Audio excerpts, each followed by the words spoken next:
അപ്പോൾ ഇന്നത്തെ ടെക് ന്യൂസും കാര്യങ്ങളൊക്കെ നമുക്ക് നോക്കാം. റിയൽമിയുടെ റിയൽമി നോട്ട് 60X എന്ന സ്മാർട്ട് ഫോൺ FCC സർട്ടിഫിക്കേഷൻ സൈറ്റിൽ ലിസ്റ്റ് ചെയ്തിട്ടുണ്ട്. അതുപോലെ തന്നെ NBTC സർട്ടിഫിക്കേഷൻ സൈറ്റിലും ഈ ഒരു ഫോൺ ഇപ്പോൾ ലിസ്റ്റ് ചെയ്തിട്ടുണ്ട്. അപ്പം ഇതിൽ 5000 mAh ബാറ്ററി ആയിരിക്കും വരിക, പക്ഷേ ഫാസ്റ്റ് ചാർജിങ് സപ്പോർട്ട് വരുന്നുണ്ടാവില്ല. പിന്നെ 187 ഗ്രാം ആയിരിക്കും വെയിറ്റ് വരിക, തിക്നെസ് വരിക 7.84 mm ആയിരിക്കും. ആൻഡ്രോയിഡ് 14 ബേസ് ആയിട്ടുള്ള റിയൽമി 5.0 സോഫ്റ്റ്വെയർ ആയിരിക്കും ഇതിൽ വരിക. 8 മെഗാ പിക്സൽ ബാക്ക് ക്യാമറയും അതുപോലെ തന്നെ 5 മെഗാ പിക്സൽ സെൽഫി ക്യാമറയും കാര്യങ്ങളൊക്കെ വരുന്നതായിരിക്കും. പിന്നെ ഇപ്പം അടുത്ത് റെഡ്മി A4 5G എന്നൊരു സ്മാർട്ട് ഫോൺ ഇന്ത്യൻ മാർക്കറ്റിൽ ലോഞ്ച് ചെയ്തിട്ടുണ്ടായിരുന്നു. അപ്പം ആ ഒരു പ്രൈസ് റേഞ്ചിൽ അത്യാവശ്യം നല്ല ഫീച്ചേഴ്സ് വരുന്നതായിട്ടാണ് എനിക്ക് പേഴ്സണലി ഫീൽ ചെയ്തിട്ടുള്ളത്. പക്ഷേ ആ ഒരു ഫോണിൻ്റെ ഒരു പ്രശ്നമായിട്ട് ഇപ്പം പറയുന്നത് എന്താണെന്ന് വെച്ചാൽ എയർടെലിൻ്റെ 5G നെറ്റ്വർക്ക് അതിൽ സപ്പോർട്ട് ചെയ്യില്ല. അപ്പം ജിയോ 5G സപ്പോർട്ട് ചെയ്യും, പക്ഷേ എയർടെൽ 5G സപ്പോർട്ട് ചെയ്യില്ല. എയർടെൽ സിം യൂസ് ചെയ്യാം, പക്ഷേ മാക്സിമം 4G സപ്പോർട്ടേ കിട്ടുള്ളൂ. അപ്പം ഇതിനുള്ളൊരു കാരണം എന്താണെന്ന് വെച്ചാൽ ഇപ്പം 5Gയുടെ കാര്യത്തിൽ തന്നെ സ്റ്റാൻഡ് ലോൺ 5Gയും അതുപോലെ തന്നെ നോൺ സ്റ്റാൻഡ് ലോൺ 5Gയും ഉണ്ട്. ഇപ്പം എയർടെൽ മെയിനായിട്ട് യൂസ് ചെയ്യുന്നത് നോൺ സ്റ്റാൻഡ് ലോൺ 5G ആണ്. പക്ഷേ ഈ ഒരു റെഡ്മി A4 5G എന്ന ഫോണിൽ നോൺ സ്റ്റാൻഡ് ലോൺ 5Gയുടെ സപ്പോർട്ടും കാര്യങ്ങളൊന്നും വരുന്നില്ല. സ്റ്റാൻഡ് ലോൺ 5Gയുടെ സപ്പോർട്ട് മാത്രമേ വരുന്നുള്ളൂ. അത് ജിയോയിലുണ്ട്, പക്ഷേ എയർടെലില്ല. അതുകൊണ്ട് തന്നെ എയർടെലിൻ്റെ 5G കിട്ടില്ല. അപ്പം ഫീച്ചേഴ്സ് പറയുകയാണെന്നുണ്ടെങ്കിൽ 6.88 ഇഞ്ചിൻ്റെ HD+ LCD ഡിസ്പ്ലേ ആണ് ഇതിൽ വരുന്നത്. 120 Hz റിഫ്രഷ് റേറ്റൊക്കെ സപ്പോർട്ട് ചെയ്യുന്നുണ്ട്. സ്നാപ്ഡ്രാഗൺ 4S Gen 2 എന്ന 5G പ്രോസസ്സറൊക്കെയാണ് കൊടുത്തിരിക്കുന്നത്. 50 മെഗാ പിക്സൽ ഡ്യുവൽ ക്യാമറ സെറ്റപ്പും 5 മെഗാ പിക്സൽ സെൽഫി ക്യാമറയും 5160 mAh ബാറ്ററിയും 18 വാട്ടിൻ്റെ ഫാസ്റ്റ് ചാർജിങ് സപ്പോർട്ടൊക്കെ വരുന്നുണ്ട്. ഇപ്പം 8500 രൂപ പ്രൈസ് റേഞ്ചിലാണ് ഈ ഫോൺ വരുന്നത്. അപ്പം സാംസങ്ങിൻ്റെ S25+ അതുപോലെ തന്നെ S25 Ultra എന്നീ ഫോണിൽ BIS സർട്ടിഫിക്കേഷൻ സൈറ്റിൽ ലിസ്റ്റ് ചെയ്തിരിക്കുകയാണ്. അപ്പം BIS സർട്ടിഫിക്കേഷൻ സൈറ്റ് എന്ന് പറഞ്ഞാൽ ഇന്ത്യയിലെ സർട്ടിഫിക്കേഷൻ സൈറ്റാണ്. അപ്പം ഇന്ത്യയിൽ ലോഞ്ച് ചെയ്യുന്നുള്ള കാര്യം ഏകദേശം കൺഫേം ആയിട്ടുണ്ട്. സ്നാപ്ഡ്രാഗൺ 8 Elite എന്ന ഫ്ലാഗ്ഷിപ്പ് പ്രോസസ്സറും കാര്യങ്ങളൊക്കെ ഈ ഫോണുകളിൽ വരുന്നതായിരിക്കും. ഇപ്പം ജനുവരി 22-ന് സാംസങ്ങിൻ്റെ ഈ ഫ്ലാഗ്ഷിപ്പ് ഫോണുകൾ ലോഞ്ച് ചെയ്തേക്കാം എന്നാണ് റിപ്പോർട്ടുകൾ പറയുന്നത്. പിന്നെ വിവോയുടെ X200 സീരീസ് ഇന്ത്യയിൽ ലോഞ്ച് ചെയ്യാൻ പോകുന്നുണ്ട്. ഇന്ത്യയിൽ ഓൾറെഡി ഇതിൻ്റെ ടീസറും കാര്യങ്ങളൊക്കെ പുറത്ത് വന്നിട്ടുണ്ട്. ഇനി ലോഞ്ച് ഡേറ്റ് കൺഫേം ആവാനുള്ളൂ. പിന്നെ X200ൻ്റെ കോസ്മോസ് ബ്ലാക്ക്, നാച്ചുറൽ ഗ്രീൻ അതുപോലെ തന്നെ ടൈറ്റാനിയം ഗ്രേ എന്നീ കളർ വേരിയൻസ് ലോഞ്ച് ചെയ്യുന്നതായിരിക്കും. X200 Proയിൽ ടൈറ്റാനിയം ഗ്രേ എന്നുള്ള ഒരു കളർ വേരിയൻ്റ് ആയിരിക്കും വരിക. ഫീച്ചേഴ്സിൻ്റെ കാര്യം പറയുകയാണെന്നുണ്ടെങ്കിൽ രണ്ട് ഫോണുകളിലും MediaTek Dimensity 9400 എന്ന പ്രോസസ്സർ വരുന്നതായിരിക്കും. ഇതിൽ X200ൽ 6.6 ഇഞ്ചിൻ്റെ 1.5K റെസൊല്യൂഷൻ വരുന്ന AMOLED ഡിസ്പ്ലേയും X200 Proയിൽ 6.78 ഇഞ്ചിൻ്റെ 1.5K റെസൊല്യൂഷൻ വരുന്ന AMOLED ഡിസ്പ്ലേയും കാര്യങ്ങളൊക്കെ വരുന്നതായിരിക്കും. പഞ്ചോൾ ഡിസൈനൊക്കെ ആയിരിക്കും വരിക.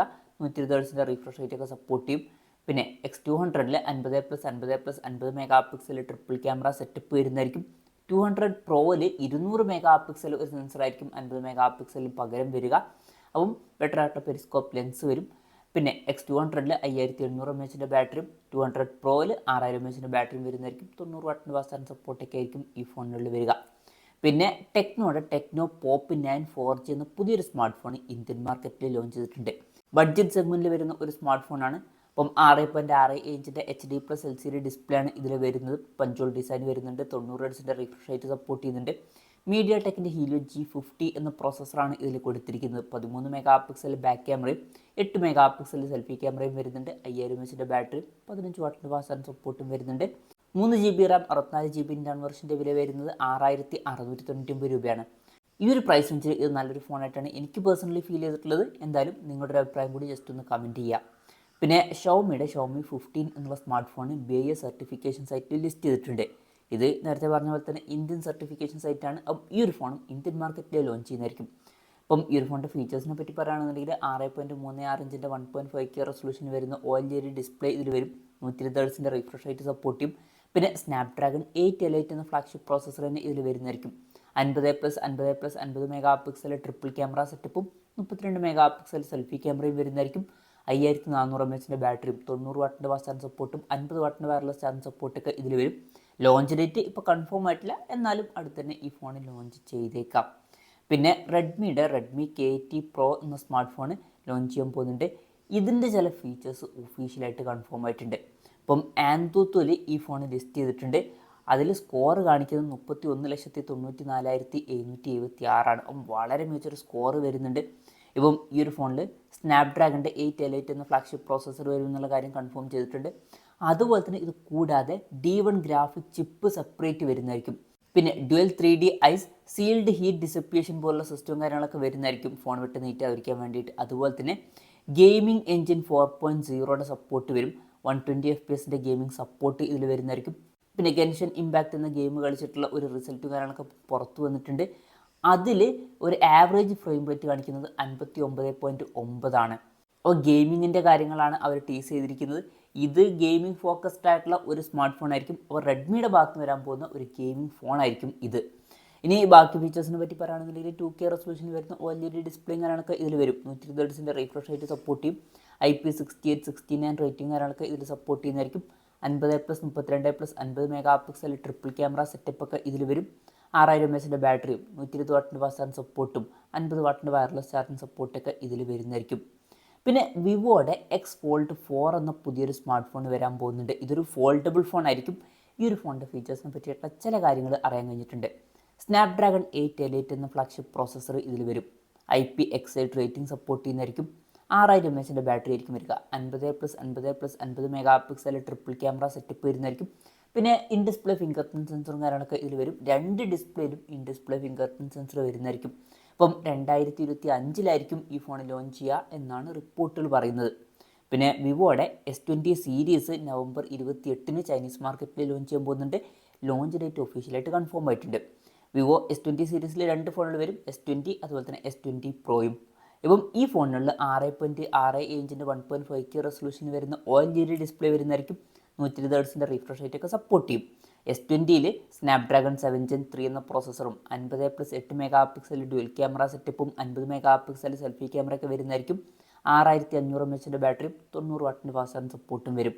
S20 പ്രോയിലോട്ട് വരുമ്പോൾ കുറച്ചും കൂടി ബെറ്റർ ആയിട്ടുള്ള MediaTek Dimensity 9300+ എന്ന പ്രോസസ്സർ വരും.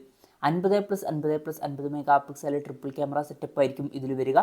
50 മെഗാ പിക്സൽ സെൽഫി ക്യാമറ വരും. 6000 mAh ബാറ്ററിയും 90 വാട്ടിൻ്റെ ഫാസ്റ്റ് ചാർജിങ് സപ്പോർട്ടും കാര്യങ്ങളൊക്കെ ഇതിൽ വരുന്നതായിരിക്കും. ഇപ്പം ഈ ഫോണിൽ ഇന്ത്യൻ മാർക്കറ്റിൽ ചിലപ്പം വിവോ V50, V50 Pro എന്നീ പേരുകളിലായിട്ടും ലോഞ്ച് ചെയ്തേക്കാം. പിന്നെ ഗൂഗിളിൻ്റെ പിക്സൽ ടാബ്ലറ്റ് 3 ക്യാൻസൽ ചെയ്തു എന്നുള്ള ഒരു റിപ്പോർട്ട് ഉണ്ടായിരുന്നു. പക്ഷേ അങ്ങനെയല്ല. ഗൂഗിൾ പിക്സൽ ടാബ്ലറ്റ് 2 ആണ് ക്യാൻസൽ ചെയ്തത് എന്നാണ് പറയപ്പെടുന്നത്. 3 ക്യാൻസൽ ചെയ്തിട്ടില്ല എന്നാണ് പറയുന്നത്. പിന്നെ ഓപ്പോയുടെ ഓപ്പോ റെനോ 13 സീരീസിൽ MediaTek Dimensity 8350 എന്ന പ്രോസസ്സറായിരിക്കും വരിക എന്നുള്ള കാര്യം ഒഫീഷ്യലായിട്ട് കൺഫേം ചെയ്തിട്ടുണ്ട്. നവംബർ 25 ഈ സ്മാർട്ട് ഫോൺ ലോഞ്ച് ചെയ്യാൻ പോകുന്നത്. ഇപ്പം MediaTek Dimensity 8300 എന്ന പ്രോസസ്സറായിരിക്കും വരിക എന്നുള്ള ചില റിപ്പോർട്ടുകളും ഉണ്ടായിരുന്നു ഇതിൻ്റെ ഇടയ്ക്കായിട്ട്. അപ്പം ഒരു കാര്യം എന്താ വെച്ചാൽ MediaTek Dimensity 8300 എന്ന പ്രോസസ്സറായിട്ട് കമ്പയർ ചെയ്യുമ്പോൾ 8350 എന്ന പ്രോസസ്സറിൽ വലിയ അപ്ഗ്രേഡ്സ് ഉണ്ടായിക്കൊള്ളണം എന്നില്ല. അപ്പോൾ സ്കോറൊക്കെ വെച്ച് നോക്കുമ്പോൾ അതാണ് മനസ്സിലാവുന്നത്. പിന്നെ ഹോണറിൻ്റെ 300 Pro എന്നുള്ള സ്മാർട്ട് ഫോൺ ഒഫീഷ്യൽ സ്റ്റോറിൽ ലിസ്റ്റ് ചെയ്തിട്ടുണ്ട്. ബ്ലാക്ക്, ഗ്രീന്, സാൻഡ് എന്നീ കളർ വേരിയൻസിലാണ് ഈ ഫോൺ കാണിക്കുന്നത്.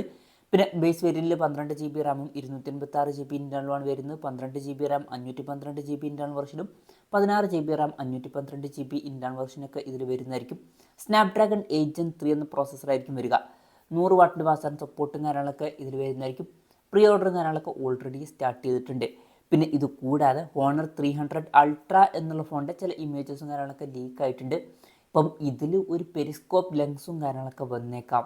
പിന്നെ ഓപ്പോയുടെ വെനം ഗെയിമിംഗ് ടെക്നോളജി എന്നുള്ള ഒരു ടെക്നോളജി വരാൻ പോകുന്നുണ്ട്. ഇപ്പം ഗെയിമിങ്ങിൽ ഇത് വലിയ മാറ്റങ്ങൾ കൊണ്ടുവന്നേക്കാം എന്നാണ് റിപ്പോർട്ടുകൾ പറയുന്നത്. അപ്പം നല്ലൊരു കാര്യമാണ്. പുതിയൊരു ഗെയിമിംഗ് ടെക്നോളജി ഒക്കെ വരുന്നുണ്ട്. അപ്പം മികച്ചൊരു ഗെയിമിംഗ് എക്സ്പീരിയൻസ് നമുക്ക് ഓപ്പോയുടെയും അതുപോലെ തന്നെ ഇവരുടെ ബാക്കി വരുന്ന ഫോണുകളിലൊക്കെ നമുക്ക് ലഭിച്ചേക്കാം. വാട്സപ്പിൽ വോയിസ് മെസ്സേജ് ട്രാൻസ്ക്രിപ്റ്റ് എന്നുള്ള ഫീച്ചർ എത്തിയിരിക്കുകയാണ്. അതായത് ഒരാൾ വോയിസ് അയച്ചാൽ അതിലെന്താണ് പറയുന്നത് എന്നുള്ളത് താഴത്ത് എഴുതി കാണിക്കുന്നതായിരിക്കും. പിന്നെ മലയാളത്തിലൊന്നും ഈ ഒരു ഫീച്ചർ എത്തിയിട്ടില്ല. ഇപ്പം ഇംഗ്ലീഷിലും വേറെ 3-4 ഭാഷകളിലൊക്കെ ആയിട്ടാണ് ഈ ഒരു ഫീച്ചർ എത്തിയിരിക്കുന്നത്. മലയാളത്തിലോട്ട് അടുത്തൊന്നും വന്നോളണം എന്നില്ല. പിന്നെ റിയൽമിയുടെ റിയൽമി GT Neo 7ൽ 7000 mAh ബാറ്ററി വരുമെന്ന് കൺഫേം ആയിരിക്കുകയാണ്. ഇപ്പം 7000 mAh ബാറ്ററി ആണ് എന്നുണ്ടെങ്കിലും തിക്നെസ് 8.5 mm മാത്രമേ വരുള്ളൂ. അത് വളരെ നല്ലൊരു കാര്യമാണ്. ഇത്രയും കൂടിയൊരു ബാറ്ററി കപ്പാസിറ്റി ഉണ്ടായിട്ടും തിക്നെസ് ഇതിൽ മെയിൻറ്റെയിൻ ചെയ്യുക എന്നുള്ളത് എടുത്തു പറയേണ്ട ഒരു കാര്യം തന്നെയാണ്. പിന്നെ ഡിസംബറിൽ ഈ ഒരു സ്മാർട്ട് ഫോൺ ചൈനീസ് മാർക്കറ്റിൽ ലോഞ്ച് ചെയ്യുമെന്നാണ് ഇപ്പോഴുള്ള റിപ്പോർട്ടുകൾ പറയുന്നത്. ബാക്കി ഫീച്ചേഴ്സിൻ്റെ കാര്യം പറയുകയാണെന്നുണ്ടെങ്കിൽ ഈ ഒരു ഫോണിൽ 1.5K റെസൊല്യൂഷൻ വരുന്ന OLED ഡിസ്പ്ലേയും കാര്യങ്ങളൊക്കെ വരുന്നതായിരിക്കും. കഴിഞ്ഞ കൊല്ലത്തെ സ്നാപ്ഡ്രാഗൺ 8 Gen 3 എന്ന ഫ്ലാഗ്ഷിപ്പ് പ്രോസസ്സർ വന്നേക്കാം. പിന്നെ 80 വാട്ടിൻ്റെ ഫാസ്റ്റ് ചാർജിങ് സപ്പോർട്ടും ഇതിൽ വരുന്നതായിരിക്കും. ന്യൂബിയുടെ V70 ഡിസൈൻ എന്നുള്ള പുതിയൊരു സ്മാർട്ട് ഫോൺ ഫിലിപ്പൈൻസിൽ ലോഞ്ച് ചെയ്തിരിക്കുകയാണ്. അപ്പം ബേസിക് ആയിട്ടുള്ള ഒരു സ്മാർട്ട് ഫോണാണ്. 6.7 HD+ LCD ഡിസ്പ്ലേ ആണ് ഇതിൽ വരുന്നത്. പഞ്ച്വൽ ഡിസൈൻ വരുന്നുണ്ട്. 120 Hz റിഫ്രഷ് റേറ്റ് സപ്പോർട്ട് ചെയ്യുന്നുണ്ട്. യൂണി SoC T606 എന്ന പ്രോസസ്സറാണ് ഇതിൽ വരുന്നത്. 50 മെഗാ പിക്സൽ ട്രിപ്പിൾ ക്യാമറ സെറ്റപ്പും 16 മെഗാ പിക്സൽ സെൽഫി ക്യാമറയാണ് വരുന്നത്. 5000 mAh ബാറ്ററിയും 22.5 വാട്ടിൻ്റെ ഫാസ്റ്റ് ചാർജിംഗ് സപ്പോർട്ടും കാര്യങ്ങളൊക്കെ ഇതിൽ വരുന്നുണ്ട്. ഫിലിപ്പൈൻസിൽ ഏകദേശം 7600 രൂപ പ്രൈസ് റേഞ്ചിലാണ് ഈ ഫോൺ ലോഞ്ച് ചെയ്തിരിക്കുന്നത്. ഇന്ത്യയിൽ ലോഞ്ച് ചെയ്യുമെന്ന് വെച്ചാൽ മിക്കവാറും ഈ ഫോൺ ഇന്ത്യയിൽ ലോഞ്ച് ചെയ്തോളണം എന്നില്ല. അപ്പം നൂബിയയുടെ റെഡ് മാജിക് ഗെയിമിംഗ് സീരീസിൽ വരുന്ന ഫോണുകൾ മാത്രമാണ് അവർ ഇന്ത്യൻ മാർക്കറ്റിൽ ലോഞ്ച് ചെയ്യാറ്. എന്തായാലും ഈ ഒരു പ്രൈസ് റേഞ്ചിൽ ഇത് നല്ല ഫീച്ചേഴ്സ് വരുന്നതായിട്ടാണ് എനിക്ക് പേഴ്സണലി ഫീൽ ചെയ്തിട്ടുള്ളത്. അപ്പം ഇതൊക്കെയാണ് ഇന്നത്തെ ടെക് ന്യൂസിൽ നോക്കാനുള്ള കാര്യങ്ങൾ. ഈ ഒരു വീഡിയോ പറ്റിയിട്ടുള്ള നിങ്ങളുടെ ജെന്യുവൻ ആയിട്ടുള്ള അഭിപ്രായം ജസ്റ്റ് ഒന്ന് കമൻറ്റ് ചെയ്യുക.